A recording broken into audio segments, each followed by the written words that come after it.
This is Haile Selassie Avenue, where scores of Kenyans from all corners joined in the procession that led the cortege from Uhuru Park's Freedom Corner to the Kariakor Crematorium.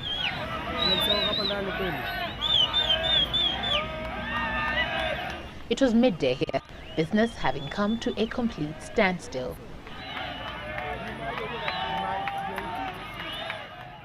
The Nobel laureate's final journey had, however, started a few hours earlier at a private ceremony attended by family members here at the Lee Funeral Home, as tens of Kenyans slowly gathered to give their last respects, including these students from Loreto Limuru, where she was an alumni, remembering her as she was best through her passion for trees.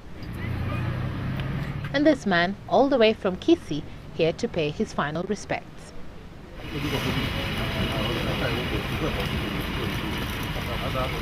At about 10 a.m., the cortege slowly left the Lee Funeral Home for Uhuru Park, with the late Wangari Maathai's 3 children, Wanjera, Waweru and Muta Maathai, alongside other family members following closely behind.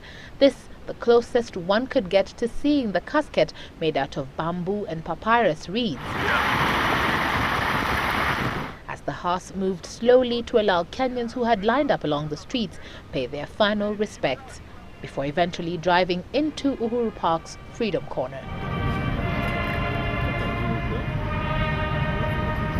The late Wangari Maathai's entry into the Freedom Corner today, stately and dignified, nothing like her attempts close to 10 years ago, where her efforts to get into this Freedom Corner resorted to violence. The fruits of that act evident years on through such pictures. The overwhelming number of trees in this small corner, what one of the spectators said would soon be a forest rather than a park. Her dream to see Kenyans, politicians, and the country at large recognize the importance of trees realized, and one that continues even after her death, seen through her children who planted this tree in her commemoration.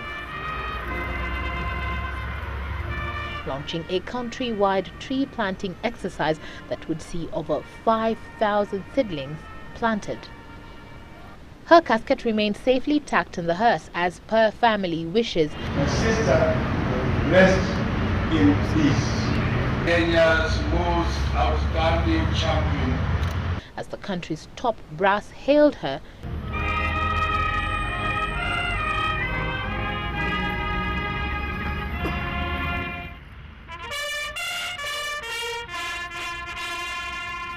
and the state honored her before the procession proceeded to Kariakor for the cremation that was to be a strictly private affair.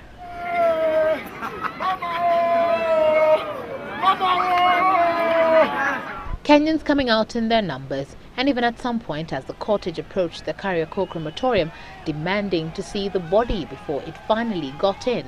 Heavy security presence, however, managing to control the situation, allowing her safe and peaceful entry. The closing of the gates at the Kariakor Crematorium marks the first part of the late Professor Wangari Maathai's burial that was largely private. The second part will be on the 14th of this month, which will see a Requiem Memorial Mass held at the Holy Family Basilica. Evelyn Wambui, Citizen TV in Kariakor, Nairobi.